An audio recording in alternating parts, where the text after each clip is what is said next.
We welcome into the media center now Jimmie Johnson, driver of the number 48 Lowe's Chevrolet. Jimmie, before we get started with the availability today, I understand you have an announcement to make. Yeah, we're in the final week for the Jimmie Johnson Helmet of Hope, and I will draw the final media charity to go onto the helmet, and then also for the fans. And once again, just want to thank everyone for their support, and a lot of great charities are on this helmet that we've been very proud and honored to donate $10,000 to, and then to also raise more awareness to their charities and their causes. So this time, the first media ball is 2. You do? I guess she packs the envelope. She knows who that is. Jenna Fryer.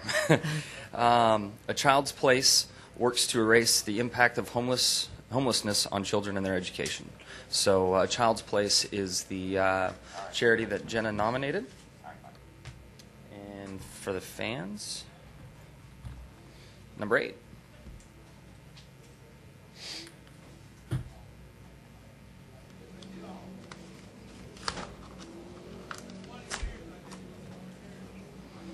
Number 8 is the American Foundation for Suicide Prevention, and it's nominated by Donna Hayes. And she supports the AFSP to help children learn that there are other ways to turn to for help, and for their families that have already been affected. So very good cause as well. Thank you very much, Jimmie. We appreciate all you do for the foundations and charities throughout the country. Glad to do it. At this time, we'll open it up for questions. As I mentioned, Jimmie is currently 5th in points with 1 win this season. Halfway through the season, just talk a little bit about how you feel right now and going into the second half. Yeah, some race weekends we leave kind of down and knowing that we need some speed and some areas to work in, and then other weeks things go really well for us. So Kentucky last weekend was a strong race, a strong 1.5 miles for us. I think that the Thursday test session allowed us to work through some issues, try some new stuff, get some data, new ideas, and some things to work on. So we're excited for a 1.5 mile program, very competitive all night long in Kentucky. And I know that coming to a mile flat track, we've had some things that we feel would work here, and we're excited to get on track today and hopefully have a very fast race car. So we're doing well. I mean, we feel like we should be sitting here with 3 or 4 wins. We had some opportunities early and mistakes, kind of made team-wide that prevented that from happening. I felt like, last weekend, the chance to race for the win, that's something that we need to do before we realistically should expect to win. So it was nice to run in the top 3, top 5 all night long, put the pressure on the pit stops, put the pressure on myself in the car, Chad on calling a race, and to try to be in that moment, especially as we get closer to the chase. As I've said every year, the pressure that is put on a team and the driver during the chase is unlike anything else. So the more opportunities we have to race for wins and to be in that moment, the stronger we'll be when the chase comes around. We'll open up for questions. Raise your hand. We'll get a wireless mic to you. We'll start right here with Jeff, then go to Lewis. Jeff Gluck from SBNation.com. I was wondering who were some of the most impressive athletes you met at the ESPYs, because, I mean, obviously you're not an athlete yourself, apparently. Yes, correct. So, who did I was impress imposing as impersonating an athlete at the ESPYs. Really, when you see how tall basketball players are and then how big the football players are, I saw Dirk, and Christine reminded me that he came to a race a few years back, and she has a great photo trying to reach up and put the headset on him. And I saw him, and I went to introduce myself to him. I didn't think he'd remember me, and with his accent and his excitement, he's like, "I was at your race. Do you remember?" I don't know if the accent is even close. I just feel like I was trying to sound like Schwarzenegger for some reason, but it was so funny to see him in that moment and the excitement he had to say hello.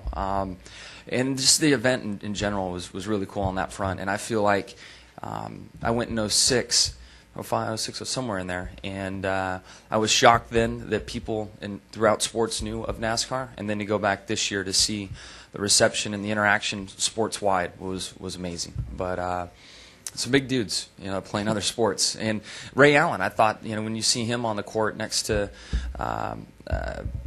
Garnett and I'm forgetting the other guy's name, Paul Pierce, he kind of looked small next to those guys. I walked up to him and I'm like, "Hey man, what's up?" I mean, he's just a big guy. So just that overall impression was pretty amazing. Do you feel like NASCAR's level of respect has gone up since you've been going to those? Yeah, without a doubt. Just from the applause when I was introduced for the red carpet, the interaction with all the media outlets. I heard that Leno put us on, had a guy on the carpet as well. I mean, across the board, throughout media, throughout the athletes themselves, the executives that were there, the people at ESPN, there is no doubt that NASCAR is very well known and well received throughout sports. Okay, we'll take a question from Lewis, then Claire, then Andrea, and then Bob. Louis Frank Reuters. Recently, there was an article about athletes. You are one who tweet. And I was wondering, have you ever regretted any of your tweets?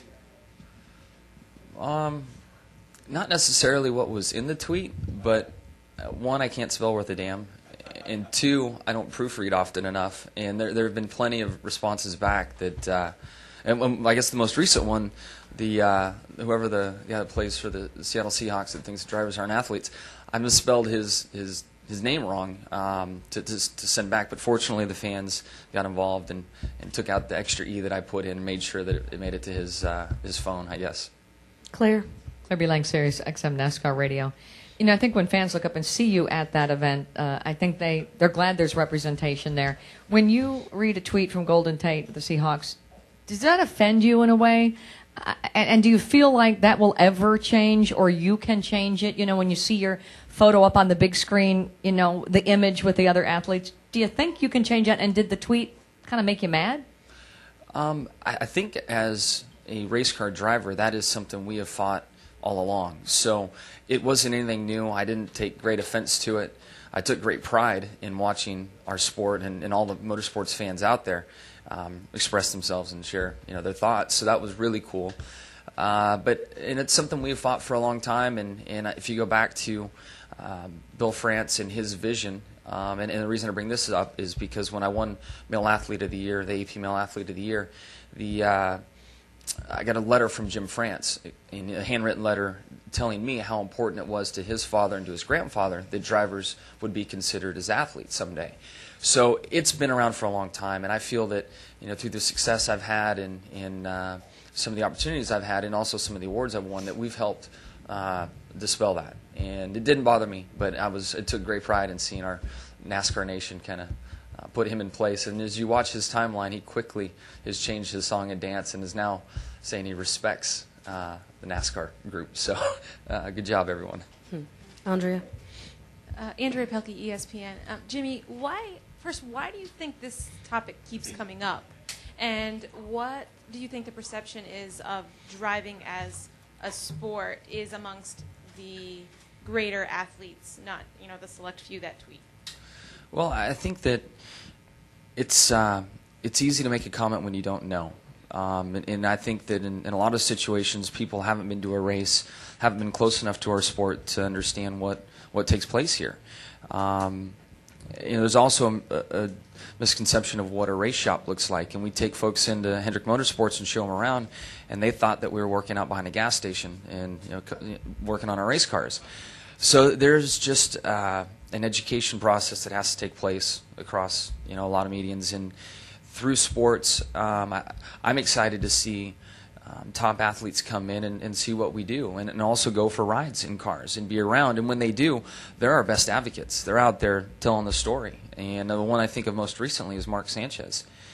He is all about racing, and with some of the free time he's had lately, he's been at go-kart tracks racing. Like he has the bug and enjoys it, and all came from a sponsorship opportunity where he drove a car and rode in a car, I think, at Charlotte Motor Speedway. And then he came back for the All-Star race, and then he went to Pocono, and he's just been going and going. So those athletes really help with credibility for our sport. And we know it all along. We've been saying it, but when other athletes mention it, we get the credit we deserve. Bob? GristlingDaily.com. I mean, did you know who Golden Tate is? Would you know him if he was sitting next to you? And if he was sitting next to you, what would you either do or say to him? No, I wouldn't know who he is. I didn't prior to the whole Twitter thing that took place. But I'd just like to show him around, see if we can show him what our sport is about and change his mind.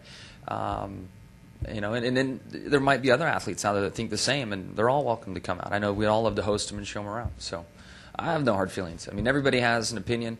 I don't like it when people express their opinion without knowing.